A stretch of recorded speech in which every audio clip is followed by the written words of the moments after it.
Hello po sa inyong lahat mga ka-crypto. Ako po si Pinoy Crypto Trader at sa video na ito ay atin pong pag-uusapan ang aking technical analysis dito po kay Cook Ino ngayon pong September 5 taong 2024. Pero quick update lamang po tayo rito kaya diretso na po tayo sa pagte-technical analysis sa kanyang daily chart time frame na ito. At ayan po, dalawa lamang po yung aking nakikita na posibleng magiging galaw ni Cook Ino sa mga paparating na araw.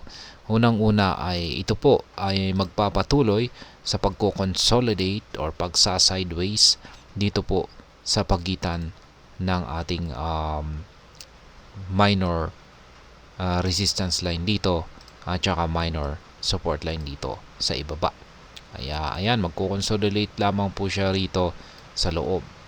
Yung pangalawa ay kung mababasag po niya yung minor support line natin dito sa ibaba, ay dito ko po masasabi na magpapatuloy po siya sa pagbagsak hanggang dito sa sunod na major support line natin dito sa 912. Yan, nandito po sa presyong 912. Yan, mga 60 digits po yan. Ayan, 60 digits, 912 na presyo.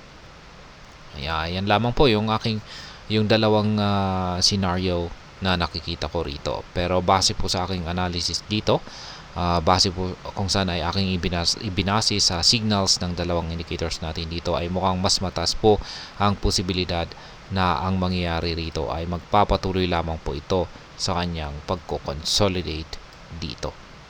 Kaya yan, yung unang-unang indicator natin dito ay ang ating Hall Sweet indicator. Ito po yan. Kulay green naman po siya, kung saan ay ibig pong sabihin ay bullish yung momentum ni Cook Ino. Kaso ay lumiliit po kasi yung sukat nito, kung saan ay manipis na po siya. At yung kapag ganito po yung nakikita natin dito, ay nagpapahiwatig na po ito na malapit na pong magbago yung trend direction nitong si Cook Ino, kung saan ay mula po sa pagiging bullish ay magiging bearish na po ito. Kaya early signal po yan na magbabago na yung trend nitong si Cook Ino. Kaya parang sa madaling salita ay parang bearish signal po ito at hindi po ito bullish signal. Masasabi lamang po natin na nananatiling bullish signal ito kapag malaki yung pangangatawan or sukat ng pangangatawan ito. Katulad na lamang po nito. Dapat ay ganito po kalaki yung nakikita natin na sukat ng ating Hall Sweet indicator kapag kulay green ito, at kung gusto nating at yung kapag yung inaasahan natin ay magpapatuloy ito sa kanyang pag-angat. Ayan. Kaso dito ay maliit na po yung sukat nito. Kaya considered po na ito ay isang bearish signal. Kaya ayan, dahil kung pag bearish signal po yan, ay ibig sabihin ay makakaranas po siya ng patuloy na pagbagsak. Kaya yan, kung pag sa kanyang patuloy na pagbagsak ay nagawa niyang tagusin or basagin yung minor support line natin dito, ay ayan, magpapatuloy po siya sa kanyang pagbagsak. Yung ating QQE mode indicator naman dito ay mapapansin po natin na lumabas na yung mga kulay red na QQE bar natin simula noong August 31 hanggang sa kasalukuyan. Kapag kulay red po ang mga QQE bars na nakikita natin dito, ay ibig pong sabihin ay bearish po ang kalagayan ng market ni Cook Ino. Kaya yan po ang dahilan kung bakit itong market price ni Cook Ino ay sinusubukan po nilang basagin yung minor support line natin dito. Pero mukhang nahihirapan po sila. At ang dahilan ay wala pong gaanong sapat na pwersa ang market or ang mga sellers dito kay Cook Ino. Ayan, yung gusto po natin kasing makita rito ay yung lumalaki yung sukat ng mga QQE bars natin na katulad nito. Kapag ganito po yung nabubuo na QQE bar formation natin, ay masasabi ko po na mayroon pong kakayahan ngayon, mayroong kakayahan si Cook Ino na basagin yung support line natin dito. Kaso sa ngayon ay hindi po ganyan yung kanyang QQE bar formation. Ayan. Halos parang pantay-pantay po. Halos parang pantay-pantay yung mga sukat nito. Kaya ang nangyayari po dyan kapag ganyan yung nakikita natin ay consolidation po yan. Or nauuwi po yan sa pagsa-sideways or pagko-consolidate. Kaya yan naman yung aking naging basihan dito. Ayan. Pwede siyang makaranas ng patuloy na consolidation. Kaya ayan, yan po yung aking mga naging basihan rito. At gaya ng aking sinabi kanina ay mukhang mas mataas po ang posibilidad na ito ay ang magiging galaw ni Coco Ino sa mga paparating na araw ay magpapatuloy lamang po ito sa pagko-consolidate. Ayan. Pagdating naman po sa ating trades ay matagal-tagal na po yung ating na trigger dito na isang pending order. Kung saan ay yan, nakapag-take profit po tayo rito noong August 6. Ayan. Nung bumagsak tapos umangat itong si Coco Ino.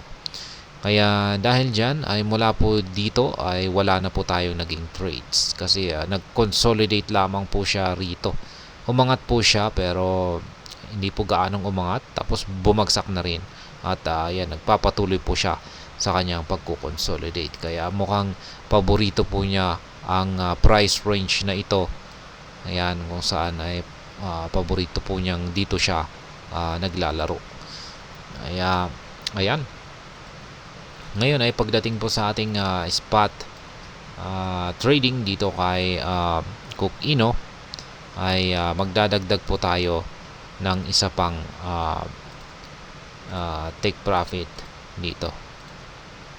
Ayan, maglalagay po tayo ng isang take profit natin dito sa minor resistance line dito ay 1990. Ayan, dito po yan. At maglalagay na rin po tayo ng isa pa dito. Ayan, isa pang take profit dito.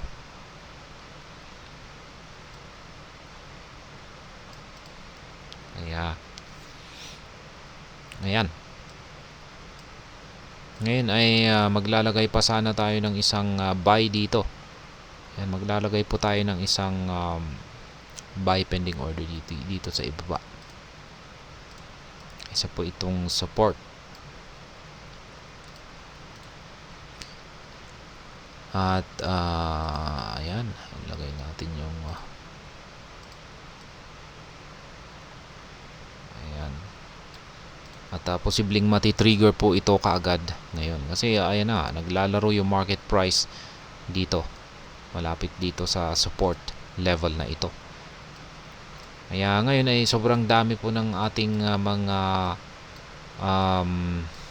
mga take profit dito, kaya bawasan po natin. Tanggalin po natin yung dalawa. Ayan, saka na lamang po natin ibabalik kung pag may sapat na bullish momentum itong si Coco Ino. Kaya ngayon ay yan po yung aking mga live spot trading positions dito kay Coco Ino. Meron po akong 3 na mga sell pending order dito sa itaas at saka 2 buy pending order dito sa ibaba. At ayan po, kung gusto po ninyo akong gayahin or sabayan sa aking simpleng strategy na ito, ay malaya po kayong gawin yan.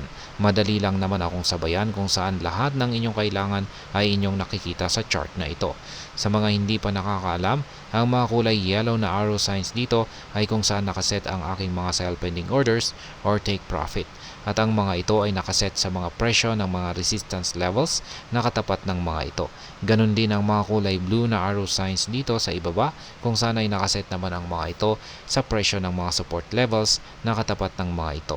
At sa mga bago lamang po dito ay check na lamang po ninyo ang description ng video na ito para malaman kung anong platform at mga indicators ang ginagamit ko dito. At hanggang dito na lamang po tayo sa video na ito mga ka-crypto. Marami pong salamat sa panonood. Ingat po tayo lagi at God bless po sa ating lahat.